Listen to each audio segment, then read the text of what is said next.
نحمده ونصلي على رسوله الكريم أما بعد فأعوذ بالله من الشيطان الرجيم بسم الله الرحمن الرحیم۔ السلام علیکم ورحمۃ اللہ وبرکاتہ۔ کیا حال ہیں آپ سب کے؟ میں امید کرتی ہوں کہ ایمان اور صحت کی بہترین حالتوں میں ہوں۔ آمین ثم آمین۔ الحمدللہ رب العالمین۔ آج اللہ کی توفیق کے ساتھ ہم سورۃ البقرہ کی آیت نمبر 64 کو دیکھیں گے انشاءاللہ۔ چونکہ آپ جان چکے ہیں کہ پچھلی آیت میں ہم نے پڑھا کہ اللہ تعالیٰ نے ان کی نافرمانیوں، ہٹ دھرمیوں اور اپنی ضد بازیوں کی وجہ سے اور انبیاء اکرام کے ناحق قتل کرنے کی وجہ سے اور شریعت کے اوپر بالکل بھی عمل نہ کرنے کی وجہ سے ان کے اوپر پہاڑ کو، کوہ طور کو ایزا، ان کو نصیحت، ان کے اوپر اپنا سمجھانے کے لیے ان کو پہاڑ کو بلند کیا کہ اب بتاؤ کہ یہ ایسے 2 سیکنڈ لگتے ہیں کہ کس طرح سے پوری کی پوری بستی جو ہے وہ ختم کی جا سکتی ہے۔ اسی آیت سے ریلیٹڈ یہ آیت ہے آگے سے۔ اللہ تعالیٰ فرماتے ہیں ثم تولیتم من بعد ذلک، پھر اس کے بعد تم اس سے پھر گئے۔ اگر اللہ تعالیٰ کا فضل نہ ہوتا، فلولا فضل اللہ، اگر اللہ تعالیٰ کا فضل نہ ہوتا علیکم تم لوگ پر، ورحمتہ اور وہ تم پر رحم نہ کرتا، کون؟ اللہ رب العزت، لکنتم من الخاسرین، تو تم ہو جاتے یقیناً خسارہ اٹھانے والوں میں سے۔ یعنی اللہ رب العزت انہیں یہ کہہ رہے ہیں کہ اگر اللہ تعالیٰ تمہیں اپنے رحمت کے ساتھ، اپنے فضل کے ساتھ اتنی دیر سے نجات پر نجات، نجات پر نجات، اتنی دیر سے تمہیں مہلت پہ مہلت دیے جا رہے ہیں اور آپ کو اپنی فرمانیوں، اپنی ضد، اپنی ہٹ دھرمیوں اور اپنے روب، اپنے دبدبے، اپنی غلط باتوں کے اوپر بھی آپ اترا رہے ہو۔ پانی جیسی نعمت جس کو مل جائے اس سے بڑی نعمت کیا ہے؟ کھانے جیسی نعمت جسے مل جائے اسے کیا ہے؟ نہ کوئی مشقت، نہ کوئی تکلیف، نہ کوئی اور مشکل کام۔ خیر، اللہ تعالیٰ یہاں پہ ان کو بتا رہے ہیں کہ اگر میرا فضل نہ ہوتا تو تم تباہ و برباد ہو جاتے۔ ثم تولیتم من بعد، اب یہاں پہ جو ذکر ہے کہ کس کے بعد، ذالک مطلب تم نے روح گردانی کی اس کے بعد، یعنی جو میثاق شریعت تم سے لیا گیا تھا تم نے اسے توڑ ڈالا۔ فلولا فضل اللہ علیکم، تو اللہ تعالیٰ اس کے بارے میں فرماتے ہیں کہ اگر میں مہربانی نہ ہوتی تو تم اسی وقت خسارہ پانے والوں میں سے ہو جاتے۔ اگر اللہ تعالیٰ کا فضل تمہارے ساتھ شامل حال نہ ہوتا، اس کی رحمت جو ہے تمہاری دستگیری نہ کرتی، تمہیں بار بار معاف نہ کیا جاتا اور تمہیں بار مہلت نہ دی جاتی تو آپ کا کیا حشر ہوتا؟ تم اسی ہی وقت تباہ و برباد ہو کر رہ جاتے۔ لیکن انہیں کوئی اثر، انہیں کوئی اس معاملے کی پرواہ نہیں، بالکل بھی پرواہ نہیں رہی، کیونکہ انہوں نے کیا کیا؟ اللہ تعالیٰ کے دین کے ساتھ بار بار منہ پھیرنے کا کیا نتیجہ ہوا کہ وہ عذاب کا سبب بنے۔ اللہ تعالیٰ کی کتاب کو مضبوطی سے پکڑنے اور اس کے اندر جو کچھ بھی لکھا ہے اس کو پڑھنے کے لیے، اس کو یاد رکھنے کے لیے، اپنی نسلوں کو بتانے کے لیے بنی اسرائیل سے عہد لیا گیا تھا، لیکن اس معاہدے سے وہ پھر جانا کیا ہو گیا؟ کیا سبب بنا؟ ان کا سبب بنا عذاب۔ اللہ تعالیٰ کے دین سے منہ پھیرنے کا نتیجہ کیا ہوا؟ اصل میں آپ کو انسانی سطح سے گرا کر حیوانی سطح پر لے گیا۔ جب اللہ تعالیٰ کے دین کی پابندی نہیں رہتی تو انسان کیا رہ جاتا پیچھے؟ اس کے پاس کیا رہ جاتا ہے؟ کیا دین اسلام کے علاوہ کوئی دوسرا دین ہے؟ ہو ہی نہیں سکتا، ہے ہی نہیں۔ تو پھر تم دین سے روگردانی کی، دین سے پھر گئے تو دوسرا دین تو کوئی ہے ہی نہیں ہے، تو آپ ایک جانور کی زندگی گزارتے ہیں، اس کے علاوہ کچھ بھی نہیں۔ اللہ تعالیٰ نے دین سے منہ پھیرنے والے کے لیے انسانی ہمدردی جس کے اندر ختم ہو جائے تو اللہ تعالیٰ اس کو کیا کہتے ہیں؟ وہ ایک جانور کی زندگی گزارتے ہیں جو آیا، کھایا، پیا، ایک دوسرے کو مارا اور چل پڑے۔ اس کے علاوہ اس کی حیثیت اس سے زیادہ کچھ نہیں رہتی، وہ انسانوں میں تو شمار ہی نہیں ہوتا۔ آپ انسانوں کو حق کے بغیر ان کو مارتے، ان کے انسانوں کا خون پسینے کی کمائی چوستے، قتل و غارت عام کرتے. ایسی سوسائٹی جب عام ہو جاتی ہیں تو ان میں کیا ہو گیا ہے؟ اب آپ اپنی طرف نظر دوڑائیں.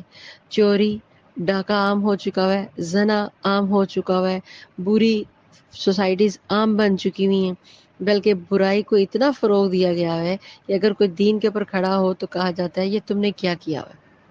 کوئی دین کے اوپر کوئی پردہ کر لے بہن، کوئی سسٹر اس طرح کا کام کر لے، وہ کہتی یہ تم نے کیا کیا ہے، تم تو اپنے آپ کو قید کر لیا ہے. زندگیاں الٹی ہو گئی. کوئی کسی کو دیکھے سڑک کے اوپر یا گھر یا اس طرح بار بار نماز پڑھتے ہوئے تو کہے گا یہ ان کے ہر وقت نماز ہی پڑھتی رہتی ہوں. اللہ اتنا بھی سخت نہیں ہے. اللہ تعالیٰ سخت نہیں ہے، کیا اس کے حکم کو، اللہ کی بات آپ کے لیے ویلیو نہیں رکھتی؟ ہمارے معاشرے کا بگاڑ دیکھیں نا، کہ ہم ایک دوسرے کو خون پسینے کو، دوسرے کے کمائیوں تک کو ہم چھین کر ود ان سیکنڈ راستے میں جاتے ہوئے گن پوائنٹ کے پکڑا اور چلتے بنتے ہیں. یہ بجلی کا بل، یہ کونسلروں کی بیماریاں، یہ کیا ہے؟ یہ سب کچھ ہمارے اوپر اللہ کا فضل تو نہیں رہا ہوا نا. اب ہماری الٹا ہماری جو ہے تباہیاں شروع ہو چکی ہوئی ہیں. ہمارے معاشرے میں بھی اسی طرح کے بگاڑ کی وجہ سے جو ان سے کہا جا رہا ہے فلولا فضل اللہ علیکم ورحمتہ، کہ اگر اللہ تعالیٰ کا تم پر فضل نہ ہوتا، یہ اس کا فضل نہیں ہے کہ وہ ہمیں اتنی زیادہ غلطیوں کے باوجود اتنی زیادہ کام، اتنے گندے زنا جیسی چیز، دوسرے بچیوں کے اوپر بہتان لگانا، اپنی سوسائٹی میں اس طرح رہنا جیسے ہم یہاں پہ انسان یا مسلمان تو دور کی بات ہے، فیشن کے نام کے اوپر اپنے جسموں تک کو ننگا کر دینا، یہ کیا ہے؟ پھر بھی اللہ غفور رحیم ہمیں اس خوبصورت ملک میں کتنی خوبصورتی کے ساتھ مسلمانوں کو کھانا، سلانا، اٹھانا، بٹھانا، اولاد جیسی نعمتیں، تمام دنیاوی سہولتیں، ہوا، پانی، سب کچھ ہم پہ بند نہیں کر دیا بلکہ سارا کچھ عطا کر رہا ہے. فلولا فضل اللہ علیکم، تو لہٰذا تم پر اگر اللہ کا فضل نہ ہوتا تو اللہ تعالیٰ یہی کہہ رہے کہ میں تمہیں بار بار بنی اسرائیل سے کہہ رہے کہ میں بار بار معاف کرتا رہا. یہ میرا فضل ہے، لیکن ہم بھی نہیں سمجھتے جیسے بنی اسرائیل نے نہیں سمجھا. اللہ تعالیٰ کے فضل سے مراد ایک اور بات بھی ہے، اللہ کا قرآن. الحمدللہ رب العالمین، اللہ تعالیٰ نے ہمارے لیے حضرت محمد صلی اللہ علیہ وسلم کے لیے کے ذریعے ہمیں قرآن دیا، ان کے اوپر وحی نازل ہوئی، اور آج ہم یہاں سے قرآن سے، اور ہم کیا، انگریز گورے سب ہم سے، ہمارے قرآن سے کتنی زیادہ نصیحت لیتے ہیں. دین کی معلومات سے وہ اپنی سائنس کو امپروو کر رہے ہیں، ان کو مل رہے ہیں راستے کہ قرآن میں یہ لکھا ہوا ہے 1400 سال پہلے جو واقعہ گزر چکا ہے اس میں اینڈ آف دا ٹائم تک، مطلب قرآن دنیا کے لیے نہیں ہے وقتی طور پہ، یا فلاں سے فلاں دن تک نہیں ہے، قیامت اینڈ جب دنیا نے تباہ ہونا ہے اس دن تک کا یہ بلیک ہول کی مسٹری ابھی تک سائنس سے سالو نہیں ہوئی، جبکہ اس کا ذکر تک قرآن میں آ چکا ہوا ہے.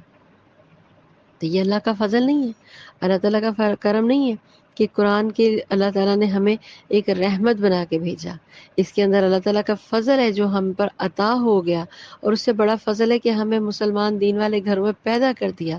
اس سے بڑا فضل ہے کہ الحمدللہ ہم قرآن پڑھ رہے ہیں، الحمدللہ ہم دنیا کے ساتھ اس طرح کے بے فضول قسم کے کاموں میں نہیں پھنسے ہوئے. اللہ ہم سب کو پناہ میں رکھے اپنے، اور اپنی حفاظت میں رکھیں. کہیں ہم سے اللہ تعالیٰ ناراض ہو گیا، بس وہ کیا ہے، لَكُنتُم مِّنَ الْخَاسِرِينَ، جنہوں نے اپنے راستوں کو ٹھیک نہ کیا تو وہ ضرور خسارہ اٹھانے والوں میں سے ہو جائیں گے.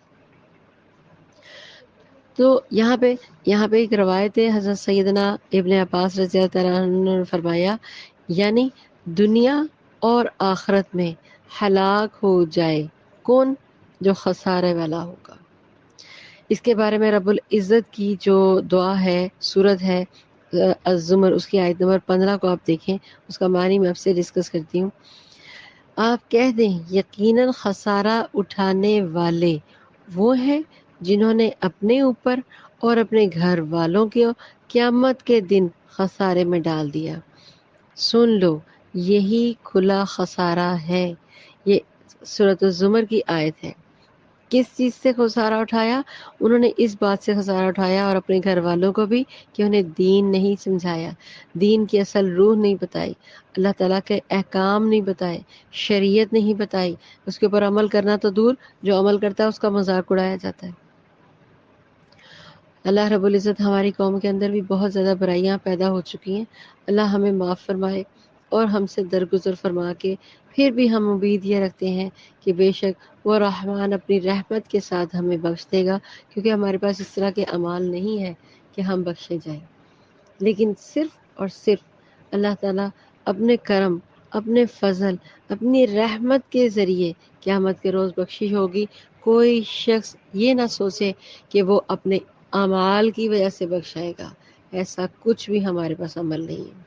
ہم جتنے مرضی عمل کر جائیں، لیکن رحمت العالمین حضرت محمد صلی اللہ علیہ وسلم کی رحمت کے ساتھ، ان کی شفاعت کے ساتھ اور اللہ کے کرم، اللہ کے فضل، اللہ کی رحمت کے بغیر ہم ساری زندگی کبھی نہیں بخشے جا سکتے۔ اور اللہ تعالیٰ کا سب سے بڑا جو انکار کرنا ہے، اللہ کی دی ہوئی کتاب سے منہ پھیرنا ہے۔ اس وقت ہماری 99%، 80% جو دنیا ہے وہ یہ کم کر رہی ہے، دنیا سے وہ خوش اور اسلوبی میں راضی رہتی ہے، جبکہ آخرت کے معاملات میں وہ اعراض برت رہی ہے، ہیلے بہانے باتیں، یوں نہیں یوں، یوں نہیں یوں۔ اللہ تعالیٰ ہم سب کی بخشش فرمائے، اللہ تعالیٰ ہم سب کو دین پر استقامت نصیب عطا فرمائے۔ اللہم فقہنی فی الدین، اللہم فقہنی فی الدین کی دعا ہر وقت کہا کرتے رہے، اللہ تعالیٰ سے اپنی بخشش کی دعا کرا کریں۔ جو لوگ زندہ ہیں ان کو لیے ہدایت کی دعا کیا کریں، جو لوگ وفات پا چکے ہیں ان کے لیے بخشش کی دعا ہر مسلمان پہ کرنے کا اس کے اوپر فرض کر دی گئی ہے کہ ان کے لیے لازمی لازمی لازمی دعا کیا کریں، کیونکہ کسی کا کچھ پتہ نہیں۔ کوئی شخص یہ نہیں کہہ سکتا میں اپنے اعمال کی وجہ سے بخشا جاؤں گا، جب بھی بخشا جائے گا وہ شخص اپنی اللہ تعالیٰ کی رحمت کی وجہ سے بخشا جائے گا۔ وآخر دعوانا ان الحمد للہ رب العالمین۔ السلام علیکم ورحمۃ اللہ وبرکاتہ۔ سبحانک اللہم وبحمدک اشہد ان لا الہ الا انت استغفرک واتوب الیک۔